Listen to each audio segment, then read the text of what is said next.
వెళ్ళేటప్పుడు కరెంట్ తీగని చూసుకొని వెళ్ళాలి.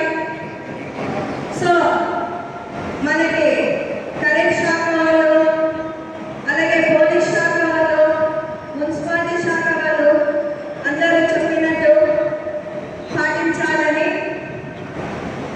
కోరుకుంటున్నాను. జై బోలో గణేష్ మహారాజ్ కి. Thank you. భోజనం తప్పించడానికి ప్రయత్నం చేయండి.